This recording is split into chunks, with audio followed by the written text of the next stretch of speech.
He just walked into the boardroom and dropped that word like a hammer. Move. Not, excuse me. Not even a glance. Just that one syllable, like a command he'd been rehearsing since birth. The thing is, nobody in that room even blinked. Not at what he said, but at who he said it to. And she, cool as the underside of a pillow, just looked up, flicked her gaze at him, then back down at her folder. Not moving an inch. He stared at her seat like it was his birthright, but it wasn't. Not today, because her name was right there, laminated, stamped, and waiting for her. And yet he acted like none of it mattered. He yanked at his tie as if the air had betrayed him and took a step closer, but she didn't so much as twitch. This wasn't just some disagreement about a seat at a table. This was a full-blown power play with $500 million and a woman's dignity balancing right on the edge. Not one exec dared to say a word, because everyone knew. If she got up, she'd lose more than a chair. She'd lose everything she'd been building for 20 years. But if she stayed, well, he wasn't the kind of guy to back down easy. You know those stories where racism meets resistance and silence finally shatters?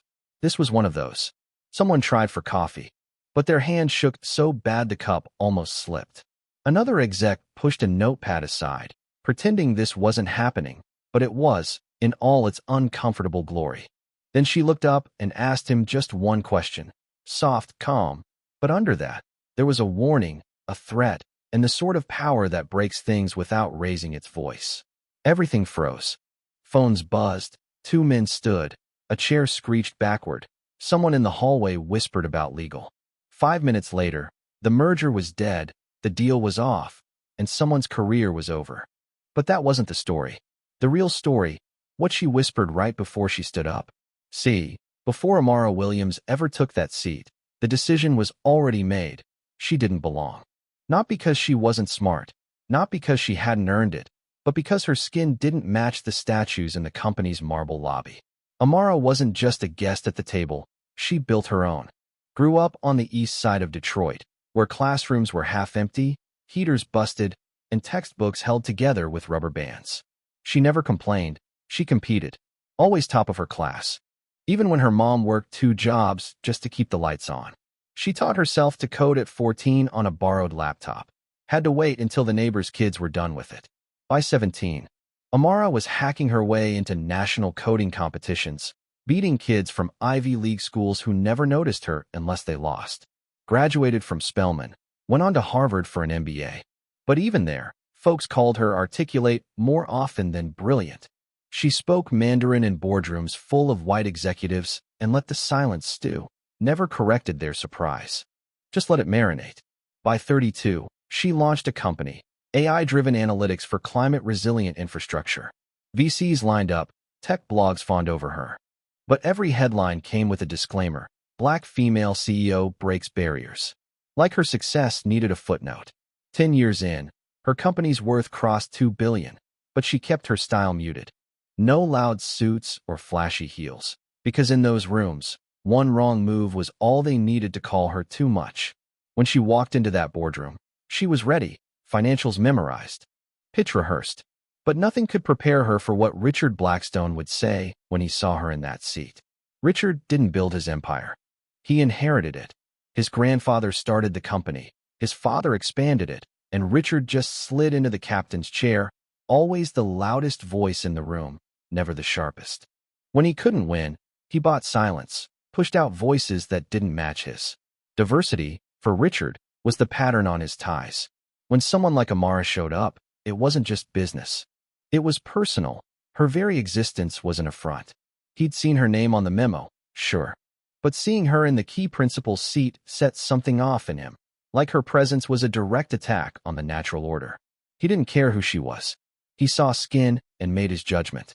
And that's why this wasn't about one boardroom.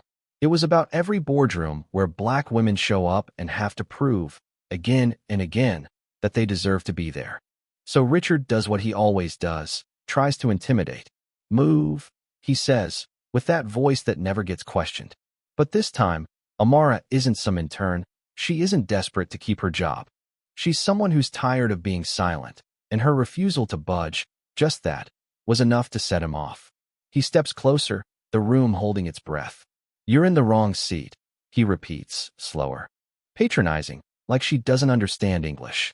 She meets his stare, cool as ever, and says, "I'm exactly where I'm supposed to be." Her words slice right through the tension. Richard mutters, "You don't belong here," quiet enough that only she hears it. She pulls out a single page, the approval memo with her name, her title, all signed, sealed, and CEO stamped. He won't touch it, because truth isn't his problem, power is. But today, he doesn't have it. When a chair behind him scrapes, the spell breaks. Someone finally speaks. Should we call legal? Amara stands, but not to leave. She circles the table, plugs in a USB, and the projector lights up with his division's hidden losses, investigations, liabilities, receipts, in full color. She looks at Richard, calm, steady. "Still think I don't belong?" The boardroom is dead silent. She doesn't gloat. She doesn't yell.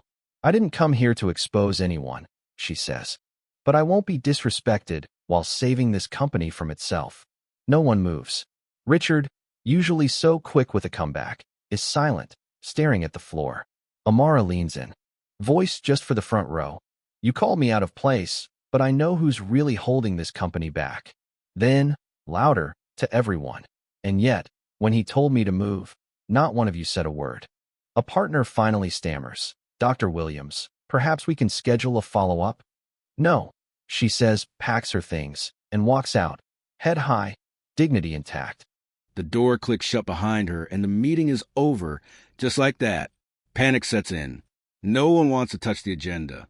Richard tries to mumble something about miscommunication. But no one's listening.